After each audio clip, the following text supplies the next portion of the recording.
텍사스 국경 도시 엘파소에서 벌어진 기적을 보고 미국 대통령이 긴급회의를 소집한 이유가 뭔지 아시나요?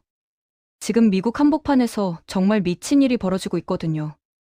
며칠 전까지만 해도 총기 난사 사건이니 불법 이민자 단속이니 하면서 완전 살벌한 분위기였던 텍사스 엘파소라는 도시 있잖아요. 여기가 지금 완전히 다른 세계가 됐어요. 아니 진짜로요. 국경 도시 특유의 긴장감과 정치적 대립으로 사람들 표정이 돌처럼 굳어있던 곳이 하루아침에 축제 분위기로 바뀌었다는 게 믿기세요? 이게 대체 무슨 일이냐고요. 바로 우리나라 방탄소년단 때문입니다. 솔직히 말해서 엘파소라는 도시 자체가 미국에서도 그렇게 주목받는 곳은 아니었어요. 뉴욕이나 로스앤젤레스처럼 화려한 대도시도 아니고 멕시코와 국경을 맞대고 있는 변방 도시죠. 인구도 70만 명 정도 되는 중소도시고요. 근데 이런 도시가 왜 늘 뉴스에 나오냐면요. 대부분 안 좋은 소식 때문이에요. 국경 통제 강화니 불법 이민자 단속이니 총기 사건이니 하는 무거운 주제들로만 언급되는 거죠. 주민들도 사실 지쳐 있었어요. TV를 켜면 늘 같은 뉴스만 반복되고 우리 도시는 왜 이렇게 늘 어둡고 무거운 이미지로만 비춰지나 하는 좌절감이 팽배했던 곳이에요. 그런데요. 이 모든 게 단 하나의 발표로 완전히 뒤집혔습니다. 방탄소년단이 엘파소에서 콘서트를 연다는 소식이 전해진 순간 말 그대로 도시 전체가 들썩이기 시작했거든요. 현지 주민들 반응이 정말 압권이에요. 평생 엘파소에 살았는데 이런 뉴스는 처음이에요라는 말부터 시작해서 뉴욕도 아니고 로스앤젤레스도 아니고 엘파소라니 아직도 믿기지가 않아요라는 충격 반응이 쏟아졌죠. 심지어 우리가 늘 뉴스에서 보던 엘파소가 아니라 행복하고 밝은 엘파소가 된 느낌이에요라는 말까지 나왔습니다. 이게 얼마나 대단한 거냐면요. 엘파소 지역 방송국들이 정치 뉴스를 제쳐두고 방탄소년단 콘서트 소식을 긴급 속보처럼 다뤘어요. 총기 사건도 아니고 정치 스캔들도 아니고 K-팝 보이그룹 콘서트가 메인 뉴스가 된 거예요. 이게 뭘 의미하는지 아시겠어요? 한국 아이돌 그룹 하나가 미국의 정치적 긴장감을 순식간에 잠재우고 도시 전체의 분위기를 완전히 전환시켰다는 거죠. 문화의 힘이 정치적 갈등보다 강하다는 걸 실시간으로 증명해버린 겁니다. 그런데 여기서 끝이 아니에요. 더 놀라운 건 이 소식이 지역 경제에 미친 영향이거든요. 호텔 예약이 폭증했어요. 엘파소 시내 호텔들은 콘서트 날짜 전후로 객실이 완전히 동났고요. 주변 도시 호텔까지 예약이 밀려 들어가고 있다는 거예요. 식당들도 난리가 났죠. 평소에는 한산하던 식당들이 갑자기 예약문에 전화를 받느라 정신이 없대요. 소상공인들은 오랜만에 진짜 손님이 온다며 들떠 있고요. 한 지역 식당 주인은 인터뷰에서 이렇게 말했어요. 코로나 이후로 이렇게 기대감이 큰 적이 없었습니다. 우리 도시가 다시 살아나는 느낌이에요. 소름 돋지 않나요? K-팝 그룹 하나가 미국 중소 도시의 경제를 살리고 있는 거예요. 이게 단순히 콘서트 하나의 효과가 아니라는 거죠. 방탄소년단이라는 브랜드 자체가 지역 경제를 움직이는 막강한 힘을 가지고 있다는 걸 증명하는 거예요. 승수효과라는 경제학 용어 있잖아요. 한 분야의 투자나 소비가 일어나면 그게 연쇄적으로 다른 산업에도 영향을 미쳐서 전체 경제 규모가 커지는 현상 말이에요. 지금 엘파소에서 딱 그게 일어나고 있는 거죠. 콘서트 티켓을 사기 위해 사람들이 몰려들면 숙박업이 살아나고 식당이 살아나고 교통업이 살아나고 소매업이 살아나고 이렇게 전체 도시 경제가 순환하기 시작하는 거예요. 근데 여러분 이게 정말 무서운 게 뭔지 아세요? 아직 콘서트가 열리지도 않았다는 거예요. 그냥 공연한다는 발표만 났을 뿐인데 이 정도 파급력이라고요. 실제로 콘서트가 열리면 어떻게 될까요? 상상이 안 되죠. 경제적 파급 효과만 따져도 수백억 원 단위가 될 거예요. 호텔비, 식비, 교통비, 쇼핑, 기념품 이런 거 다 합치면 엄청난 금액이 엘파소 지역 경제로 흘러들어가는 거죠. 한국 아이돌 그룹 하나가 미국 도시 하나를 먹여 살리고 있는 셈이에요. 그런데 진짜 소름 끼치는 건 따로 있어요. 바로 티켓 예매 전쟁이거든요. 이게 진짜 전쟁이에요. 말 그대로 피 튀기는 싸움이죠. 예매 시작 시간이 발표되자 사람들은 컴퓨터와 휴대폰 앞에 진을 쳤어요. 몇 시간 전부터 대기 화면을 띄워놓고 숨도 안 쉬고 기다리는 거죠. 예매 사이트 서버가 터질 정도로 동시 접속자가 몰렸고요. 대기 인원수가 뭐였는지 아세요? 수십만 명이었어요. 수십만 명이 티켓 몇만 장을 놓고 싸우는 거예요. 이게 정상적인 상황이에요? 이건 거의 생존 게임 수준이죠. 그리고 예매에 성공한 사람들 반응이 정말 미쳤어요. 진짜로 미쳤다니까요. 2시간, 3시간 기다리다가 겨우 결제 완료 화면이 뜨면 비명을 지르는 거예요. 내가 해냈어 하면서 울부짖는 거죠. 티켓 하나 샀을 뿐인데 마치 복권 당첨된 것처럼 기뻐하는 거예요. 이게 과장이 아니라 실제로 유튜브나 틱톡에 올라온 영상들 보면 정말 그래요. 사람들이 티켓 구매 성공하고 나서 완전 오열하는 거예요. 특히 가족들 반응이 진짜 눈물 나게 만들어요. 한 집에서는 아파서 입원 중인 엄마와 언니를 위해 동생이 몇 시간 동안 컴퓨터 앞에서 버텨서 예매에 성공했대요. 조심스럽게 동생이 내민 티켓을 본 순간 언니는 처음에는 장난인 줄 알고 웃다가 곧 말도 못하고 눈물부터 터졌다는 거예요. 또 다른 집에서는 티켓 구매에 실패해서 울고 있던 딸 앞에 아버지가 아무 말 없이 휴대폰을 내밀었대요. 거기엔 구매 성공 화면이 떠 있었고요. 딸은 그 순간 그대로 아빠 품에 안겨서 오열했다는 거죠. 집안이 순식간에 울음바다가 됐다고 해요. 이런 이야기가 한두 개가 아니에요. 미국 전역에서 비슷한 일들이 동시다발적으로 일어났어요. 밤늦게까지 공부하던 딸을 데리러 간 부모님이 축 처진 아이에게 슬쩍 티켓을 보여주자 딸의 얼굴이 순식간에 밝아지면서 참았던 감정이 터져서 엉엉 울었다는 이야기도 있고요. 평소에는 티격태격하던 자매가 티켓 하나 앞에서 서로를 꼭 끌어안고 울면서 네가 있어서 행복해라는 말이 자연스럽게 나왔다는 이야기도 있어요. 언니가 여동생을 차에 태우더니 아무 말 없이 티켓을 내밀자 여동생은 처음엔 놀라서 소리도 못 지르다가 곧 눈물이 뚝뚝 떨어졌고 그걸 보던 언니도 아, 왜 울어 하다가 결국 같이 울어버렸대요.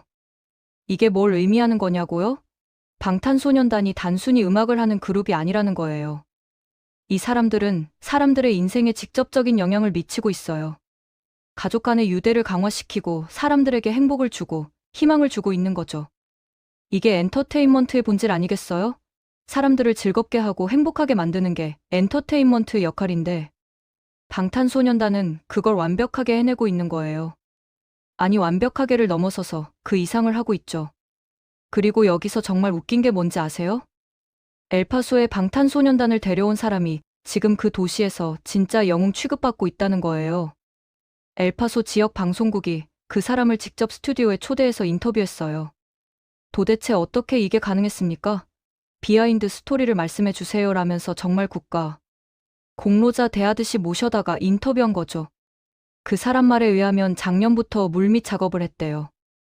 우연히 방탄소년단이 엘파소를 선택한 게 아니라 지역 차원에서 공연 유치를 위해 엄청난 노력을 기울였다는 거예요. 생각해 보세요. 미국의 한 지역이 K-팝 그룹 하나를 유치하기 위해 1년 넘게 공을 들였다는 게 얼마나 대단한 거예요? 이게 무슨 의미냐면 방탄소년단이 이제 단순한 공연 아티스트가 아니라 지역 경제를 살릴 수 있는 전략적 자산으로 인식되고 있다는 거죠. 올림픽 유치하듯이 월드컵 유치하듯이 방탄소년단을 유치하는 거예요. 이 정도면 국가적 이벤트 수준 아니에요? 근데 여러분 이게 엘파소에서만 일어나는 일이 아니에요. 이 열기가 지금 미국 전역을 넘어서 북미 대륙 전체로 확산되고 있거든요. 미국의 경제 전문지 포브스가 뭐라고 했는지 아세요? 이번 투어는 한국 아티스트 투어 역사의 새로운 기준을 세우는 규모다라고 표현했어요.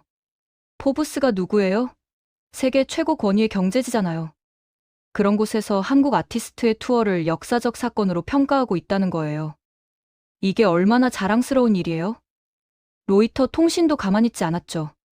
군 복무 후 첫 투어에 나선 방탄소년단을 직접 보기 위해 팬들이 티켓 확보에 몰리면서 치열한 경쟁이 벌어지고 있다고 전 세계에 타전했어요. 로이터가 누구예요? 전 세계 뉴스를 좌지우지하는 통신사잖아요. 그런 곳에서 한국 아이돌 그룹의 콘서트 소식을 세계 뉴스로 다루고 있다는 거예요. 이게 정상인가요? 아니, 정상이 아니죠. 이건 완전히 새로운 패러다임이에요. 그리고 더 충격적인 일이 벌어졌어요. 멕시코가 공연지로 확정되자 클라우디아 쉐인바움 멕시코 대통령이 직접 나섰거든요. 대통령이요. 한 나라의 최고 지도자가 K-팝 그룹 콘서트 때문에 공식 입장을 낸 거예요. 이번 콘서트가 성사된 것을 환영한다라면서 이 순간을 역사적인 순간이라고 표현했어요. 대통령이 역사적 순간이라고 말한 거예요. 이게 무슨 의미인지 아시겠어요? 방탄소년단이 이제 국가 차원에서 다뤄지는 외교적 이슈가 됐다는 거예요. 한국 아이돌 그룹 하나가 국제 관계를 움직이고 있는 거죠. 이게 문화의 힘이에요. 이게 소프트 파워예요. 군사력이나 경제력이 아니라 문화로 세계를 움직이는 거예요. 그리고 한국이 지금 그걸 해내고 있는 거죠. 방탄소년단을 통해서요. 숫자로 보면 더 압도적이에요. 이번 월드 투어는 총 34개 도시에서 81회 공연이 진행돼요. 34개 도시 81회 공연이요. 이게 얼마나 미친 스케줄인지 감이 안 오시죠? 보통 월드 투어라고 해봤자 10개. 도시 20회 공연 이런 수준이거든요. 근데 방탄소년단은 그 4배가 넘는 규모로 투어를 하는 거예요. 이건 인기의 숫자가 아니에요. 영향력의 크기예요. 그리고 이게 단순히 숫자만 많은 게 아니라 각 도시마다 완판을 기록하고 있다는 게 진짜 무서운 거예요. 34개 도시 전부에서 티켓이 동나고 있어요. 어떤 도시에서는 티켓이 몇 초 만에 매진됐다는 소식도 들려와요. 몇 초요. 몇 분도 아니고 몇 초 만에 수만 장의 티켓이 사라지는 거예요.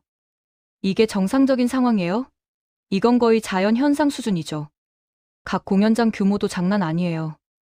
적게는 2만 석, 많게는 7만 석까지 되는 대형 경기장들이거든요.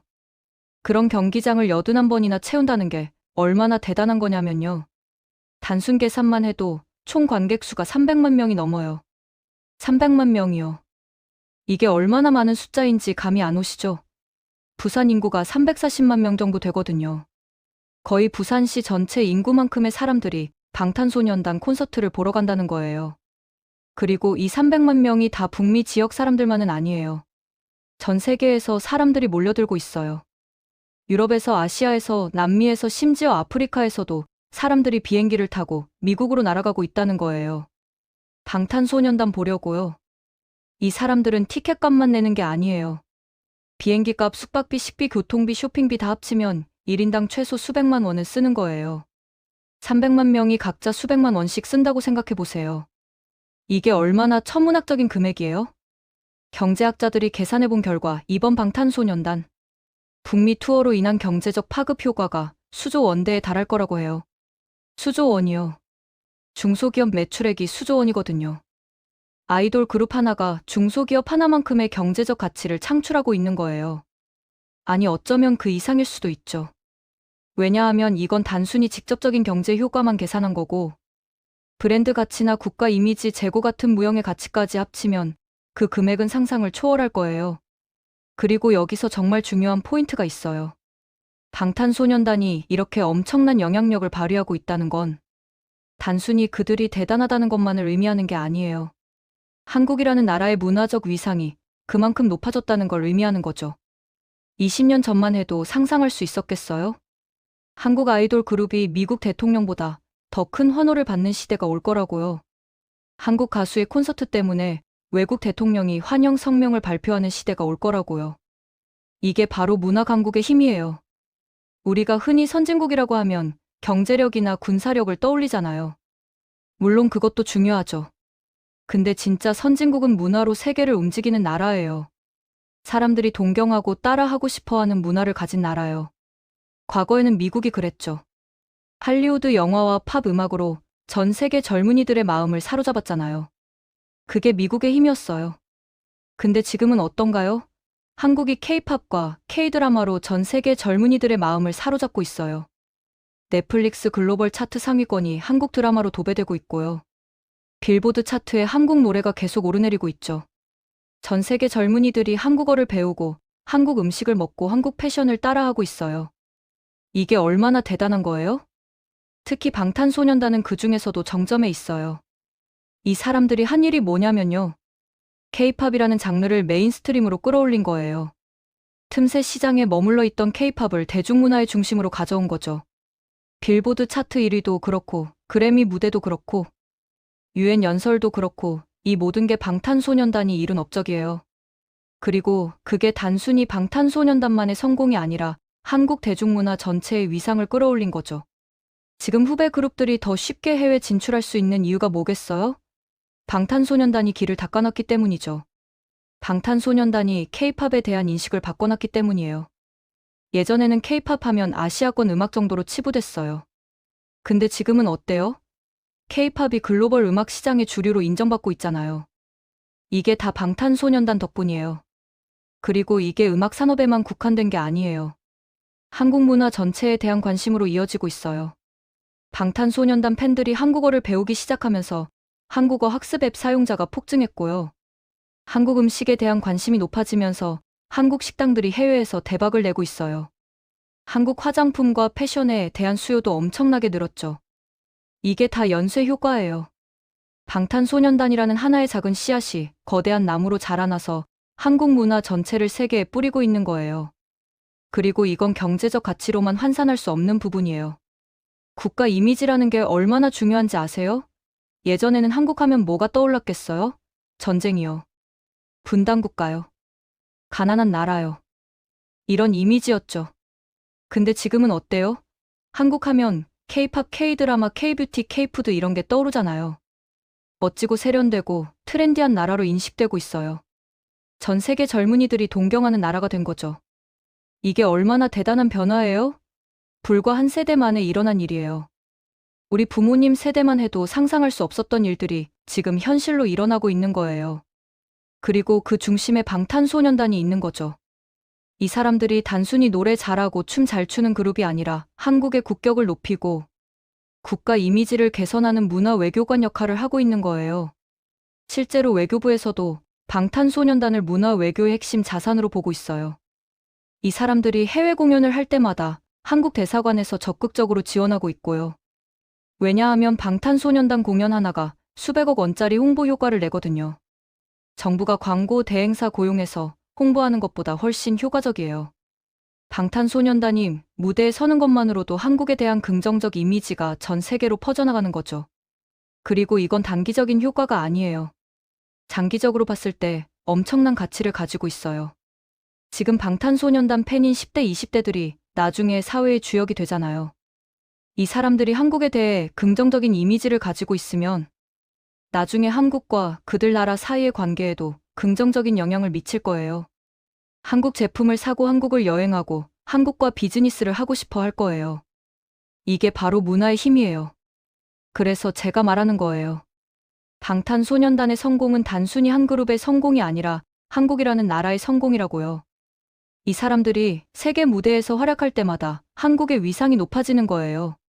한국이라는 나라가 더 강해지는 거죠. 그것도 총칼이 아니라 음악과 춤으로요. 이게 얼마나 멋진 일이에요? 그리고 솔직히 이게 끝이 아니에요. 방탄소년단 말고도 한국에는 수많은 K-팝 그룹들이 있잖아요. 블랙핑크, 스트레이, 키즈 에이티즈, 르세라핌, 뉴진스 등등 이 그룹들도 전부 세계 시장에서 엄청난 인기를 끌고 있어요. 그리고 이 그룹들 뒤에는 또 수많은 신인 그룹들이 대기하고 있죠. 한국의 K-팝 시스템은 지금 이 순간에도 계속 진화하고 발전하고 있어요. 이게 무슨 의미냐면 방탄소년단으로 시작된 이 흐름이 앞으로도 계속될 거라는 거예요. 일시적인 유행이 아니라 지속 가능한 문화 산업으로 자리 잡은 거죠. 한국이 문화 강국으로서의 지위를 확고히 한 거예요. 이제 K-팝은 한국의 대표 수출 품목이 됐어요. 반도체나 자동차만큼이나 중요한 산업이 된 거죠. 그리고 이게 다른 산업에도 긍정적인 영향을 미치고 있어요.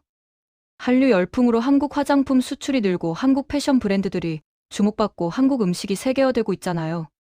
심지어 한국어 학습 수요까지 폭증하고 있고요. 이게 다 연쇄 효과예요. K-팝이라는 하나의 축이 한국 경제 전체를 끌어올리고 있는 거죠. 경제학에서는 이런 걸 클러스터 효과라고 해요. 한 산업이 성장하면 관련 산업들도 함께 성장하는 현상이죠. 지금 한국에서 딱 크게 일어나고 있어요. K-팝을 중심으로 한국 문화 산업 전체가 동반 성장하고 있는 거예요. 그리고 그게 국가 경제 전체에도 긍정적인 영향을 미치고 있고요. 실제로 통계를 보면 한류 콘텐츠 수출액이 매년 증가하고 있어요. 2020년에 100억 달러를 돌파했고 2024년에는 150억 달러를 넘어설 거라는 전망이 나오고 있죠. 150억 달러면 우리 돈으로 20조 원이 넘는 금액이에요. 이게 문화 콘텐츠만으로 벌어들인 돈이에요. 노래하고 춤추고 드라마 만들어서 20조 원을 번 거예요. 이게 얼마나 대단한 거예요? 그리고 이게 직접 수출액만 계산한 거고 간접 효과까지 합치면 그 금액은 몇 배로 뛰어요. 한류 콘텐츠를 통해 한국에 관심을 갖게 된 외국인들이 한국 제품을 사고 한국을 여행하고 하면서 쓰는 돈까지 합치면 수백조 원대의 경제 효과가 나는 거예요. 이게 바로 문화산업의 무서운 점이에요.